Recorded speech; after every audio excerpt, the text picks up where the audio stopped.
Slurped my G's. I am in Batumi, Georgia, and I've been busy the last few days just getting to know the area and getting some stuff for the apartment, getting a new gym membership as well. But today I've finally got my little studio set up, and I thought, why not christen this new place with a lovely little Neurofunk phase plant preset. So let's have a little tutorial, shall we? Alright then, my G's, so I've made two versions of the bass. The first one is just straight out of the synth. It sounds like this.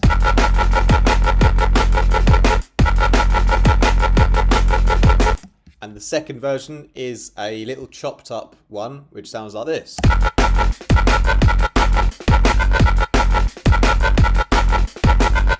So which one do you think sounds better? Write a comment down below. Do you like the choppy version or the straight one? I'm not really sure. I think they both sound cool. But anyway, let's dive into the phase plant sound design for today then. And I'll show you how I made it.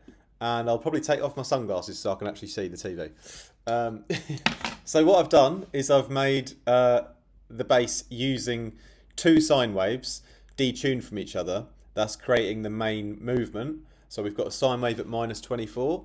And we've got a sine wave at -22.11, so almost two semitones difference. I'm a bit confused. I don't know where to look at the camera because it's on my laptop, the webcam this time. And yeah, so there's going to be, you know, that little detuning between the two sine waves is causing that main movement, you know. And there's a little change in that speed by automating the detuning amount. So just by automating the pitch a little bit here on this second one, on this ramp down, I then get like a little change in the speed as you hold the note down, you know. So it sort of goes from fast to slow. That's really great. That's all nice and simple and straightforward. And then what we've got is, to give it the whole tonality, is we've got a lovely little granular sample. This is the singing bowl strike and wiggle with water, you know, very specific. It's in the phase plant phrases acoustic in the original samples it comes with. I just left it on kind of how it was, just loaded it straight in. I didn't really change anything, and then set the output to the phase of oscillator 1 here, going to the right a little bit, about 12 or 13%, and on the second one we're going to the left about 16%. When you go different ways, it just changes the timbre a little bit. And just by running that through, then all the movement that was already there from the sine wave detuning is still the main movement, but this new granular sample is just going to add that character into the sound. Okay, and I've actually turned the output off here on this one, so all that sound is just coming through the FM, through the frequency modulation into the sine waves, which is lovely. We've got a little global unison here as well. Just times 3, and then spreading it and blending it just a little bit here, nothing too crazy. And then then it really comes into its own through the effects, like the distortions, you know. So that's actually how it sounds without any effects. So, you know, a lot of that character comes from the distortions that we're going to use. But there's only 3 main things that really you need to pay attention to, and it's the two sine waves detuned to create the movement. Second thing, getting a cool granular sample FM'd into those sine waves to give it a new character. Okay, that's the setup. And then distorting the absolute daylights out of it to finish off the sound design. Okay, so lane 1, hard clipping. I've gone for 3 different distortion modes to get the best of each. So hard clipping, and then a little bit of a non-linear filter. So a little bit of a notch filter with a movement on it. With the biased mode set on here. Alright, so that's the first stage. Second stage, another distortion. I kind of just leave them all up on the default settings at +6, or I might tweak it a little bit. It's normally about +4, +5, +6 on the drive, and then just a little bit of spread to give a bit of stereo interest where we can. So this saturate mode, and then a little bit of reverb here. And it's the really one I like the most, which is the white blur, 50 milliseconds, really nice and short reverb. Just gives it that little bit of stereo imagery without going for like a really long reverb, you know. Lane 3 then, here we have the classic overdrive distortion. And then a little bit of a kind of EQ boost using the filter. I love this normal filter because you can do some sort of nice EQing with this little mode here. And I thought about taking down these sort of high mid-range frequencies up here. You can see it's quite like sort of a lot in the high mids.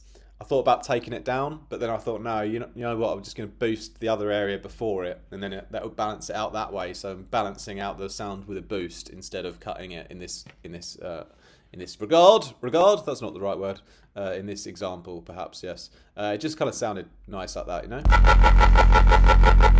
So yeah, really straight and fast and fierce and aggressive Neurofunk bass line. Really like that. And yeah, I'm playing it down at E here. And all I did was I bounced out two versions of the sound, one at E and one at F, so a little semitone up nugget of joy. And then yeah, when I bounced them out, so you can see these little ones here at the end of the bar, they tend to go up the semitone. That's where I've employed the semitone up version of it. And yeah, essentially a little bit of cheeky delay, 1%. And cheeky little convolution again, different mode, the eerie loading dock this time. It's a little bit longer, also about 1%, just so that when the audio cuts off here at the end, I've faded the end a little bit as well, but just when it cuts off, there's a little bit of background noise. I don't want a lot, but I just want enough to make it more natural, so it kind of works in that choppy style like that as well then, doesn't it?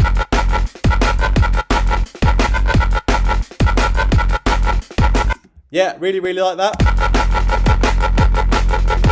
Anyway, let me know what you think. Which one you prefer, actually, the long one or the choppy one? Because I might use this for a project that I'm currently working on. I'm not sure yet, but I do definitely like this sound. I will save the preset and feel free to recreate it yourself.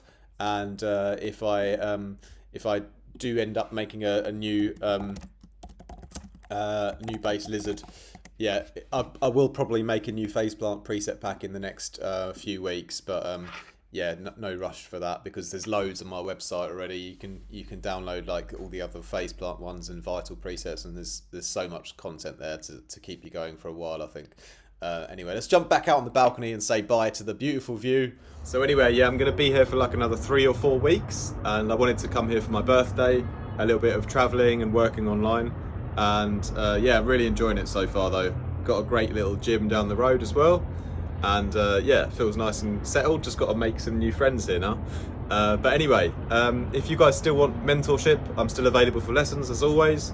And I've got a new track coming out on the label this Friday called Orthodox, which I hope you guys will enjoy. I'll post it up on the channel as well.